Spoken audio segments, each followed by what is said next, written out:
Oh man, some very unfortunate news per Fightful and Bodyslam.net.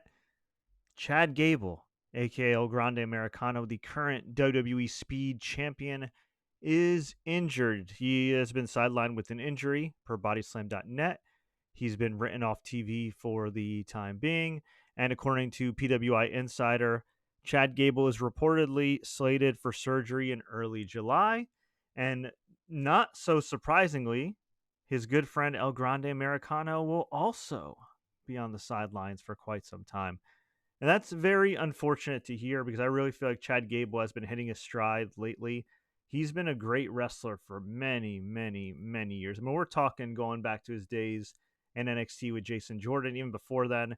This is a guy who, in another multiverse, I kid you not, would have been the next Kurt Angle, would have been the next Brock Lesnar. At the very least, I think he would have been the next Shelton Benjamin, whereas Shelton Benjamin kind of had a rough run. His second stint with WWE outside of the Hurt Business, his initial run at least had a really lengthy U.S. title run, a few runs with the IC title. At the very least, I thought Chad Gable could have gotten to that level. But hey, he's been prominently featured, which is great. Now, I'm not going to lie. I think most of y'all know already, I am not a huge fan of El Grande Americano. I just think it's super tone deaf for this current time we're living in. And in general, I just think it's not that funny. He's a great wrestler. He doesn't need some stupid gimmick like this. He's already charismatic and entertaining in his own right. He had that great match with Vikingo, and he's a guy that, again, should have been a top guy, or at the very least a strong upper mid card guy for many years to come. And that just never happened, unfortunately. Now, that being said, he has been prominently featured. He has been killing it in and out of the ring. And I do think, knock on wood, when he is back and back 100%, that he will be a guy that will be a player.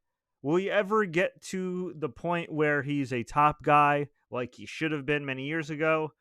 At this point, I don't know. At this point, it's hard to say. He's a guy that's kind of looked at as a comedy guy. I think everybody knows, including the fans, know that he's a fantastic pro wrestler, but it's been a long time. He's been programmed as a geek for a very long time, even with the wins and everything else. But we'll see. We'll see what happens. If there's one guy who can step into that IC title picture, US title picture, and make things happen, or dare I say, go back to AAA as Chad Gable and maybe hold one of the titles, it is, well, Chad Gable who can make an immediate impact. Honestly, I wouldn't even hate him going to NXT for a while, being NXT champion or North American champion, and really helping a lot of these young cats. Because here's the other thing, right? He came from NXT.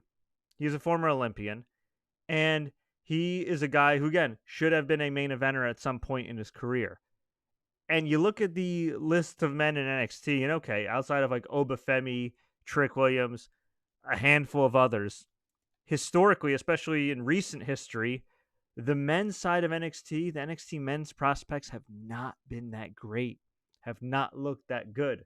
And a guy like Chad Gable would be fantastic to be over there and kind of help bring up those guys. That being said, as somebody who's been a longtime fan of his and his work, I would love to see him come back in a prominent role. I think he absolutely shined in that men's Money in the Bank ladder match as well. So we shall see what happens, but best wishes to Chad Gable. It is my hope that when he is back from injury, if they do want to do this stupid write-off of El Grande Americano, that Rey Mysterio will also be back and 100%, or as 100% as you can be for 50 years old by that point in time. They do the freaking blow-off match. They get it out of the way, and we get back to seeing Chad Gable kill it in the ring. Also, please, please, please, no more feuds with Otis. No more feuds with Tozawa. No more feuds with Luchadors. Let's just stop. Unless it's gonna be another great match of Vikingo. Let's just stop that, please. Let's hope that he can have a clean slate moving forward. Also, best wishes to Liv Morgan, who will definitely be missing some time as well. Really unfortunate injury bug right now, and a lot going on, especially with Night of Champions coming up. We'll see if any of those travel plans and those booking plans get delayed or curtailed this weekend. But I want to hear from you. What do you think about Chad Gable's injury? What would you like to see Chad Gable do when he gets back? Would you like to see El Grande Americano return? Let me know. Leave a comment below. If you enjoyed this update, like, share. Don't forget to subscribe and turn on notifications for more updates like this. And until next time, as always, enjoy the matches and get well soon, Chad Gable. El Grande, I guess you can get well too.